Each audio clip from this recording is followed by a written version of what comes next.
Boa noite. Boa noite está triste, ele precisa ser mais alegre. Boa noite.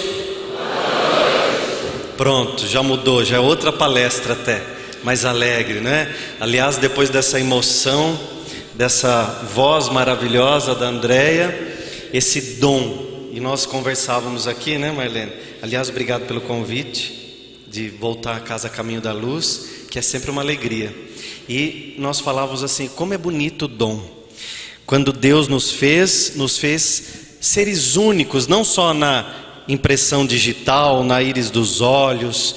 O tom de voz também é único, não existe nenhum tom de voz único no mundo. Pode até imitar a tua voz, mas não tem outra igual. Mas Deus fez uma coisa mais bonita ainda, porque pode ter moda para roupa, pode ter moda para o cabelo, mas não tem moda para a alma, porque a alma é única. Então quando a gente vai ouvindo uma música como essa, e essa música é uma oração, a letra dessa música, como faz bem para a gente. E eu comentei com a Marlene, falei assim, parece que ela está flutuando, né, André? Parece que a Andréia está flutuando. E a Marlene falou, e nós vamos flutuando juntos. Quando a gente canta, é tão bonito, porque os espíritos de luz conseguem agir mais facilmente quando nós sorrimos, quando nós brincamos, quando nós desafogamos aquele estresse, aquele nervosismo. Às vezes as pessoas estão tão nervosas, estão assim tensas, e de repente os espíritos de luz querem atuar, e a pessoa não abre nem espaço para que... Aí de repente você canta uma canção tão bonita como essa, olha como fica mais leve o ambiente. Em plena segunda-feira, um número grande de pessoas dedicando ao amor, pensando sobre o amor, né? Refletindo sobre isso. E é isso que eu quero falar sobre hoje no tema. Quando eu falo de espiritismo, eu falo com muito amor, porque o espiritismo, ele tem algo tão bonito na gente, que é a eternidade da alma. Então nós não acreditamos, nós temos a certeza da eternidade da alma, que é quando o corpo para, quando o pulmão para de respirar, o coração para de bater, esse cérebro para de pensar, e de repente esse corpo para e a nossa alma continua. E a gente vê hoje em dia uma sociedade onde as pessoas brigam por tanta coisa simples, né? Brigam por bobagem, brigam por espaço, por cargo dentro das empresas, brigam por uma herança, brigam por um espaço, brigam dentro de casa para mudar o canal da televisão. Brigam por tanta bobagem, né? E eu brinco sempre dizendo assim, olha, duas coisas. Primeiro, que uma pessoa que tem mágoa, o que significa a palavra mágoa? Significa má água. Se nós somos mais de 70% de água no nosso corpo, e você está carregando água, você está carregando uma má água. E a mágoa pesa. E um espírito pesado não sobe, hein? Um espírito pesado não sobe. Liberte-se da mágoa, liberte-se da tristeza, do rancor, e a gente vai criando aquilo. Uma outra coisa para a gente pensar. Tem gente que briga tanto assim, fala, nossa, mas você estragou minha roupa, você está usando meu sapato. Brigam dentro de casa, né? Os lares se dividem e as pessoas não sabem o que está acontecendo dentro da própria casa. Às vezes o filho está na sala, no computador, a mãe está no quarto fazendo alguma outra coisa, ou o pai está na televisão, ou a mãe está na cozinha, o filho está fazendo outra coisa, e eles não se conversam dentro de casa. Às vezes os pais não sabem o que está acontecendo com os filhos dentro de casa. Eu, como educador, eu tenho que falar sobre isso, né? Sobre essa dificuldade que a gente tem e esse automatismo das pessoas. Principalmente em São Paulo, a gente vive correndo. Então parece que está todo mundo correndo para uma reunião que está atrasado. Então corre para lá, para cá, para lá e para cá. E a maior reclamação depois da falta de dinheiro é a falta de tempo. É a falta de tempo. Eu não tenho tempo para mim, eu não tenho tempo para fazer exercício, eu não tenho tempo para olhar para o meu filho, eu não tenho tempo para dedicar para minha esposa, para o meu marido, eu não tenho tempo. Então tem muita gente se dedicando só ao trabalho, não se dá tempo para alguma coisa. Aí de repente perde a saúde, tem alguma dificuldade, aí precisa parar em casa. Quer dizer, você foi obrigado a parar, não foi? Aí as pessoas começam a pensar assim, vamos ver se vocês já ouviram essa frase, por que comigo? Alguém já ouviu, já falou isso? Não? Mas por que justo comigo? Tem gente que vai sair de casa, começa a chover, fala assim, justo agora que eu ia sair. Tem só você saindo, né, de casa. Parece que tudo combinou para quando você fosse sair, chovesse. Nós vamos fazer uma pergunta a partir de hoje. nós vamos perguntar assim: para que isso está me acontecendo? Vocês já ouviram muito isso, não ouviram? Para que isso está me acontecendo? Essa dificuldade que eu estou passando, essa enfermidade, ou esse problema financeiro, ou para que isso está me acontecendo? O que eu preciso aprender com isso? O que eu preciso evoluir de alguma maneira? Quando eu falava do Espiritismo para vocês, hoje eu venho aqui na Casa Caminho da Luz, né, com muito carinho, com muito orgulho. Mas eu não nasci num lar espírita, muito pelo contrário. Eu morria de medo de espírito. Eu tinha muito medo. Como muitos espíritos ainda têm medo, né? Tem espírita que fala assim: eu sou espírita. Aí vai dormir na casa do outro amiguinho, de um parente, fala assim: você deixa a luz do banheiro acesa? Aí o outro fala assim: por que a luz do banheiro acesa? Não, é porque eu tenho medo, né, de ficar no escuro. Tem medo de espírito. E eu nasci num lar evangélico. Eu acho gostoso contar isso nas palestras, para a gente observar como é importante o nosso papel. Allan Kardec dizia assim: o principal papel do espírita é divulgar o espiritismo. E eu tinha na faculdade logo quando eu vim morar em São Paulo, eu era do interior de São Paulo, quase não dá para perceber por causa do sotaque, né? Eu era do interior de São Paulo. Quando eu vim morar para São Paulo, eu estava passando uma série de dificuldades, né? Imagina, eu tinha acabado de chegar na cidade, então não tinha móveis ainda em casa, aquela dificuldade que muitos aqui passaram. E eu comecei a trabalhar numa faculdade, e eu tinha uma chefe na faculdade, que ela era extremamente educada, ela era muito gentil, muito doce. E eu prestava atenção nela, da maneira com que ela se conduzia. Ela tratava bem a ascensorista, os professores, o segurança, todo mundo ela tratava igual. Eu começava a pensar: mas como que essa mulher consegue ser tão calma, tão doce? E um dia eu perguntei para ela assim: qual é a sua religião? Porque a única saída que eu imaginava, né? Ela respondeu assim: eu sou espírita. Aí eu fiz assim, sabe quando você fica com medo? Eu fiquei uma semana mais ou menos com um pouco de medo dela. Porque quando a gente fala espírita, o que a gente pensa? Macumba, não é? Não tem gente que pensa até hoje? Perguntam para você assim: qual a sua religião? Eu sou espírita. Ah, você é macumbeiro então, né?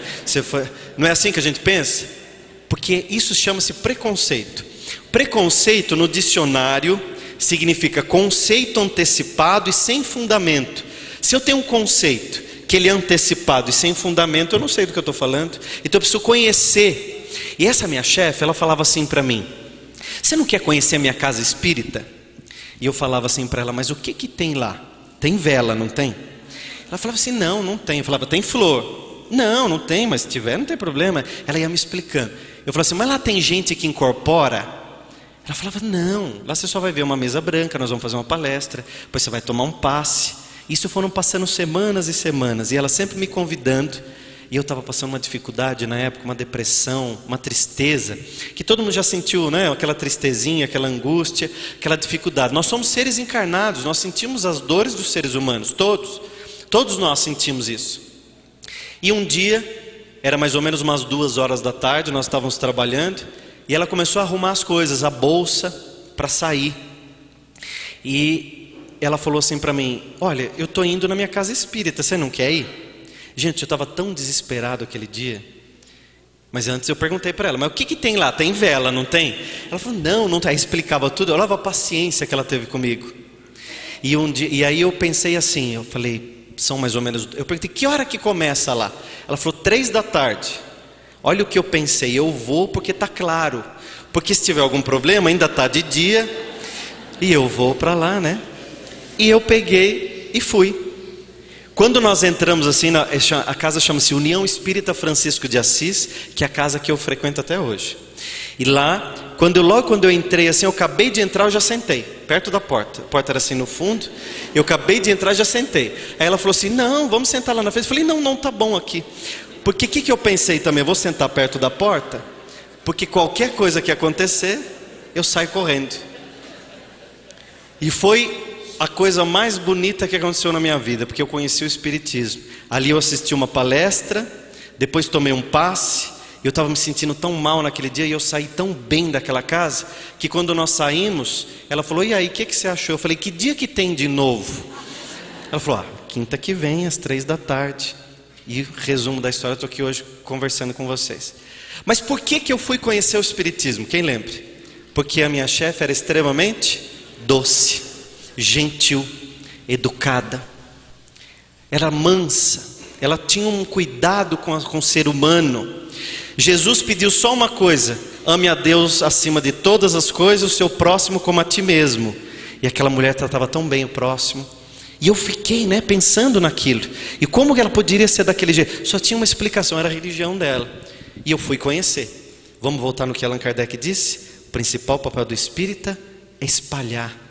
Mas como que nós espalhamos? Não é batendo no peito falando assim: eu sou espírita. E de repente você é grosseiro, você corta a fila, você grita com as pessoas. Tem gente que sai daqui, aqui ele fica tranquilo, calminho, ele fala baixo. Aí quando sai daqui, entra no carro, já está gritando com as crianças, já grita com a esposa, já chega em casa. Você sabe qual era o maior segredo de Jesus? Jesus fazia as pessoas se sentirem bem. Jesus, quando ele falava com alguém, ele fazia a pessoa se sentir bem. Quando ele falava com uma grande massa, ele fazia as pessoas se sentirem bem. E quando aquelas pessoas saíam de perto de Jesus e iam para sua casa, ela chegava em casa, aquela pessoa, e ela encantava quem estava em casa. Ela falava assim: mãe, pai, tio, tia, não importa quem estava na casa delas. Eu conheci um homem bom. Eu conheci um homem que acredita no amor, na gentileza, na educação. Eu conheci um homem que acredita no sonho, que é possível voltar a sonhar, que existe um mundo melhor que esse. Aquela pessoa que chegava na sua casa conquistava uma outra pessoa. E Jesus não arrebatou multidões? Como ele conseguiu espalhar numa época onde não existia nenhum meio de comunicação em massa. Não tinha televisão, não tinha rádio, não tinha jornal, não tinha revistas, não tinha celular. Jesus escrevia no Facebook: estarei no Monte Sinai às 15 horas? Não. Eu escrevi lá hoje: estarei no caminho da luz às 19. Aliás, se Jesus passasse na terra hoje em dia, ele teria, para divulgar. Por quê? Aquele homem fazia as pessoas se sentirem bem. Eu quero que você pare para pensar um pouquinho. Como que você faz as pessoas se sentirem? Como que as pessoas saem de perto de você? A pessoa sai de perto de você se sentindo bem? A pessoa sai de perto de você mais alegre? Chico Xavier dizia assim: deixe um rastro de alegria por onde você passar, porque você não sabe se você vai voltar. E aquela pessoa precisa lembrar, deixa sempre um rastro de alegria, para a pessoa lembrar de você sempre com alegria. A gente tem uma certeza tão grande das coisas, a gente maltrata alguém, a gente não pede perdão, a gente é grosseiro. Somos seres humanos, às vezes você está nervoso, mas volte e peça desculpas. E a gente pensa assim: não precisa. E às vezes as pessoas que mais nós maltratamos são as pessoas que estão dentro da nossa casa. E lá dentro da nossa casa são as pessoas que mais nos amam. Às vezes para o chefe a gente não pode responder mal, você responde mal em casa. Às vezes você não pode gritar com um colega de trabalho, você grita em casa. Então tem muita gente que tem trauma quando vai chegando alguém em casa. Tem gente que escuta o barulhinho do portão e fala lá dentro da casa assim: meu Deus, acabou a paz. Vocês já viram isso? Não? Meu Deus, está chegando. É agora. Corre, desliga a televisão, tira o chinelo do meio da casa. Parece que está chegando um turbilhão. Para pensar como são as pessoas na sua casa. As pessoas se alegram com a tua chegada? As pessoas esperam a tua chegada? Ou elas ficam olhando com medo no relógio para você chegar, porque vai acabar o sossego? Nós vamos fazer uma coisa hoje. Quando você chegar em casa, nós vamos fazer um teste hoje. Eu fiz esse teste lá sábado. Nós vamos uma palestra na Casa Reencontro. Eu falei: nós vamos fazer um teste. Nós vamos chegar em casa hoje e vocês vão perguntar para a pessoa que convive com vocês, não importa quem seja. Você vai chegar para a pessoa que convive com você e você vai perguntar assim: o que eu faço que você não gosta? E aí? Mas tem que deixar o outro falar. Não adianta perguntar e já começar, e começar a falar assim: não, mas eu faço isso porque você faz isso, eu faço isso porque... Nós vamos combinar. Você vai fazer uma pergunta: o que eu faço que você não gosta? Mas tem que esperar para ouvir. Pode combinar. Combina 1 minuto cada um. Então agora eu vou perguntar, agora eu vou falar o que eu não gosto que você faz.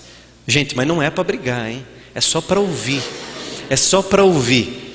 Aí outro dia um senhorzinho falou assim: 1 minuto? Minha mulher vai falar uns 15. Falei: então deixa ela falar os 15, você fala 1 minuto só.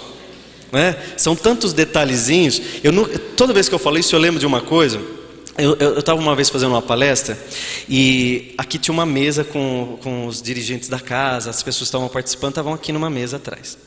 E eu falando aqui.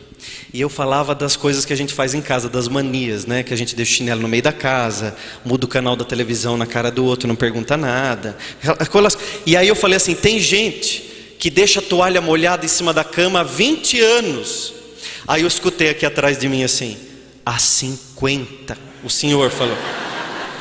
Aí eu falei assim, nossa, mas o senhor deixa a toalha molhada em cima da cama há 50 anos? Ele falou, eu não, ela deixa. A esposa estava do lado, ela que deixava a toalha. Olha como a gente vai fazendo coisinhas, né? O convívio é feito de detalhes, né? Nós estamos falando de amor, o amor está presente em pequenas coisas. Nós temos uma mania, eu vou fazer uma pergunta para vocês, vocês vão ver o coro que vai responder. Quando a gente tem em casa, tem gente que guarda aquelas xícaras bonitas no armário, não tem? O copo mais bonito, a toalha mais bonita é para quando vem... Eu vou perguntar de novo, foi fraco, né? A xícara bonita é para quando vem? Por que a gente tem essa mania, né? Gente, a gente tem que pegar tudo que tem mais bonito na nossa casa e usar. Colocar. Tem gente que está com a xícara do casamento guardada no armário. Nunca usou. E o pior é que tem gente que fala assim, eu não vou usar porque vai que quebra, né? A visita também quebra a xícara. A visita também vai manchar a tua toalha. Sabe qual é a visita mais importante? É a que chega na sua casa todos os dias. É o seu filho, é o seu marido, é a sua esposa, é a sua filha, é a tua mãe. Não importa quem chega na sua casa todos os dias. A visita mais importante é quem chega todos os dias na sua casa. Você. Use a xícara. Depois você vai partir e as outras pessoas vão usar a xícara que você deixou 30 anos no armário. E o pior é que é naquela parte de vidro do armário ainda, não é? A gente deixa na parte de vidro, mais bonita. Mas é mais gostoso o copão de requeijão às vezes, não é? A gente não quer aquele copo, que é copo bonito. Olha como a gente faz coisinhas simples. Vocês podem reparar que hoje em dia antigamente as pessoas se cumprimentavam com mais tempo. Elas olhavam para a outra e falavam, como vai? Você está bem? Como vai, não é? Família e tal. Hoje em dia as pessoas olham umas para as outras e dizem assim, tudo bem?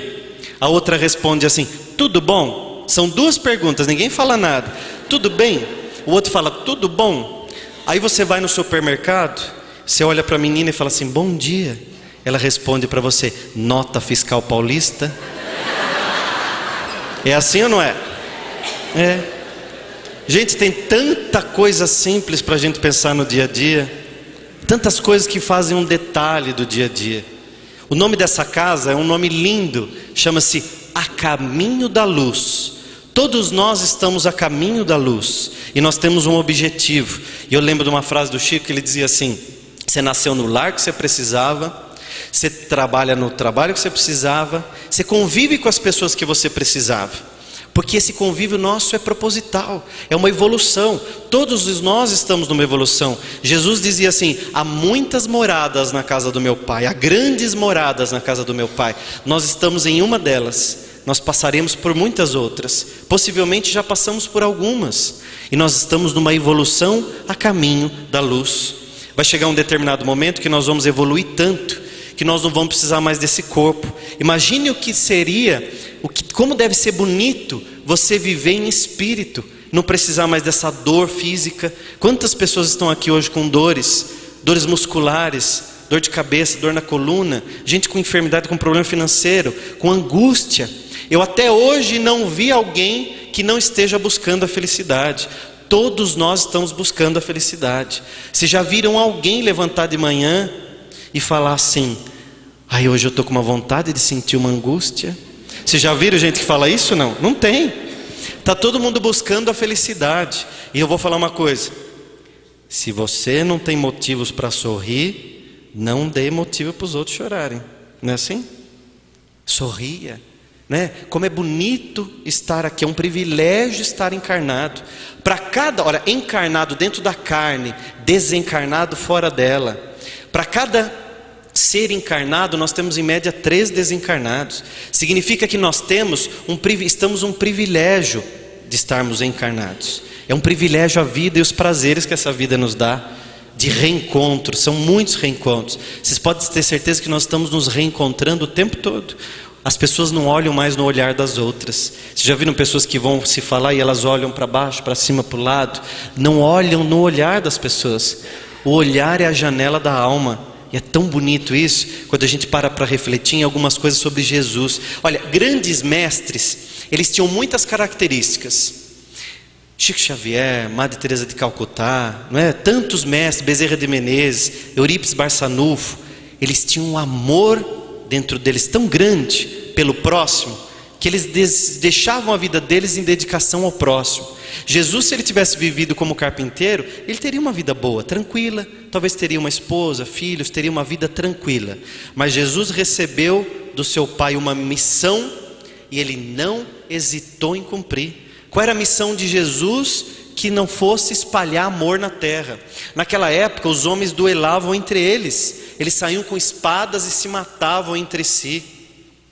E Jesus passou na terra e espalhou o amor, e melhorou um pouco. Olha como ainda está hoje. Ainda não tem gente que mata outro, não tem filho que mata mãe. Não tem? Tem. Imagina como era na época antes da passagem de Jesus aqui, como nós evoluímos em algumas coisas e em algumas outras não. Em alguns países do mundo existe ainda pena de morte por apedrejamento a mulheres. Olha como alguns países desenvolvem, olha como a gente ainda tem que aprender com tantas coisas. Eu lembro de uma cena de Jesus que ele era muito inteligente. Jesus, como eu já disse, ele não tinha ferramenta alguma. Olha como nós podemos aprender, hein? Tem gente aqui que reclama assim: meu Deus, mas o senhor não me ajuda, eu não tenho nada, não consigo fazer nada. E aí de repente tira o celular do bolso, acessa a internet, manda mensagem, tem tudo aqui na mão. E naquela época não se tinha nada. Olha como nós temos ferramenta. Temos o carro, o ônibus. A cidade está um caos, mas temos bastante coisa em mãos ainda. Como nós evoluímos, como nós aprendemos e como temos ferramenta. E a gente volta para o mestre que não tinha ferramenta alguma. E aí Jesus conseguiu cumprir a missão dele, que era espalhar amor. E tem algumas cenas de Jesus que são curiosas e inteligentes.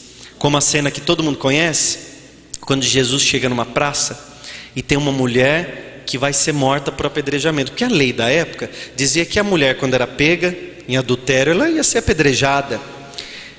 E os homens estavam todos ali já com as pedras nas mãos. Todos. Porque não sei se vocês sabem, mas naquela época tinha muita gente ruim. Hoje não tem mais, né? Mas naquela época tinha muito. E tinha muita gente com pedra na mão, esperando para atirar na mulher. Jesus, quando chega, ele foi tão inteligente que ele faz uma reflexão. Ele olha para aquela cena e ele pensa assim: se ele for a favor da mulher, ele está indo contra as leis da época. Significa que nós não precisamos ir contra as leis da nossa época atual, mas nós podemos fazer muito mais. Todos nós podemos fazer muito mais, porque gente do bem é a maioria. E a gente tem a impressão de que gente ruim é a maioria, e não é. Gente do bem é a maioria. E aí Jesus pensa assim: se eu for a favor desses homens, eu estarei deixando com que uma mulher seja apedrejada. E aí Jesus proporciona uma reflexão para as pessoas. Olha como é importante uma reflexão. Às vezes um pai que quando briga com o filho trava, ele não fala mais. Às vezes o filho faz pirraça, né? O outro faz pirraça. E aí de repente você proporciona uma reflexão, você faz a pessoa parar para pensar. E Jesus diz uma frase inteligentíssima assim para eles. Todos nós conhecemos: atire a primeira pedra quem não tiver pecado. E as pessoas continuam com as pedras nas mãos, porque queriam atirar pedra naquela mulher. E aí Jesus insiste: atire a primeira pedra quem não tiver pecado. E aí as pessoas continuam com as pedras nas mãos, e ele começa a escrever na areia: ladrão, corrupto, invejoso, ciumento, traidor. Aí as pessoas iam vendo aquilo e pensavam assim: puxa, é comigo que ele está falando. Ia soltando as pedras. As pessoas foram soltando as pedras e foram indo embora. Aquela pessoa que estava tirando pedra num pecador volta para casa refletindo no próprio pecado. Mas a parte mais importante dessa história é aquela mulher que vai ser apedrejada, e ela vem correndo ao encontro de Jesus, e ela olha nos olhos de Jesus. Vocês já pararam para pensar o que seria olhar nos olhos de Jesus? Aliás, se tivessem avisado que Jesus estaria atendendo aqui hoje, como estaria a casa Caminho da Luz? Dava para chegar aqui na região? Não. Não é? E as pessoas estavam ali olhando. E aquela mulher vem correndo de encontro com Jesus. E ela olha nos olhos de Jesus e Jesus faz uma...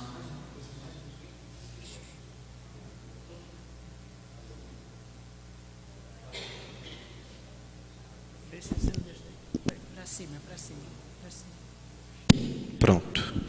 E Jesus faz uma coisa extremamente inteligente. Ele olha para os olhos daquela mulher e ele faz mais uma frase para a gente guardar hoje. Ele olha para aquela mulher e fala assim: vá e não peque mais. Olha o significado dessa frase, sabe qual é? Recomeçar. A palavra recomeçar significa morrer e nascer ao mesmo tempo. Quando Jesus diz assim, vá e não peque mais, e aquela mulher corre para uma vida nova, aquela mulher recomeçou uma nova história. Existe um texto lindo de Eclesiastes que diz assim: há tempo de rasgar, há tempo de remendar, há tempo de espalhar pedra, há tempo de juntar pedra, há tempo de achar, há tempo de perder, não é assim? Há tempo de odiar e há tempo de amar, há tempo para tantas coisas. Eu não sei o tempo que você entrou aqui hoje, se era o tempo de sentir dor, se era o tempo de sorrir, se era o tempo de ficar triste. Eu não sei que tempo que você entrou aqui, mas você pode sair diferente. Sabe por que você pode sair diferente? Porque eu brinquei agora há pouco com vocês, dizendo assim: como estaria a casa a caminho da luz se Jesus estivesse atendendo aqui? E aí teve gente que fez assim: vixe, quer dizer, porque está muito cheia, não é? Mas antes de partir, o que Jesus disse? Onde 2 ou 3 pessoas estiverem reunidas em meu nome, lá eu estarei. Onde 2 ou 3 pessoas estiverem reunidas em meu nome, lá eu estarei. Quando nós chegamos à casa a caminho da luz, Jesus já estava para nos receber. Jesus já estava para nos abraçar. O que está faltando muitas vezes na gente é fé, é acreditar na fé, é ter força de vontade. Vocês sabem o que significa a palavra entusiasta? Entusiasta significa Deus em você. A palavra entusiasta do grego significa Deus em você. Significa que se você é um entusiasta, você tem Deus em você. Só que nós temos um número alarmante de pessoas que não são entusiastas. É aquele que você fala assim: hoje eu vou numa casa a caminho da luz. O outro fala assim: ah, mas está tão frio, não está? Mas se for lá e não tiver lugar para sentar? Ah, mas com esse frio vai estar vazio. Mas você vai mesmo? Mas me falaram que a palestra de hoje é tão chata. Ah, não vai não. Imagina, mas vai ter André que vai cantar lá. Não canta tão bem, né? Aí o entusiasta vai falando só coisas negativas. Aí o outro que é entusiasta vai assim: não, eu vou porque eu quero ouvir, eu quero fazer uma prece, uma oração, eu quero assistir uma palestra, eu quero dedicar um tempo a mim, um tempo aos espíritos de luz, um tempo à minha religião, um tempo àquilo que eu acredito, um tempo à minha fé. Esse é o entusiasta. É quando tudo fala não, e o entusiasta fala sim. Coragem é quando tudo diz não, mas o seu coração ainda insiste porque ele sabe que vai dar certo. Quando a gente pensa que o amor não existe mais, você passa a acreditar no amor e sabe que ele existe. Qual a pergunta? O amor ainda existe? Sim, é nisso que eu quero acreditar. Nelson Mandela foi preso durante quase mais de 30 anos. Ele ficou preso, sofreu, foi torturado. Os negros sofriam muito. E aí eles eram humilhados, eles entravam no ônibus, eles não podiam sentar. Isso quando podiam entrar no ônibus. E aí Nelson Mandela ficou preso quase 30 anos. E quando saiu, um grupo estava aguardando ele e falaram assim: agora nós vamos nos vingar.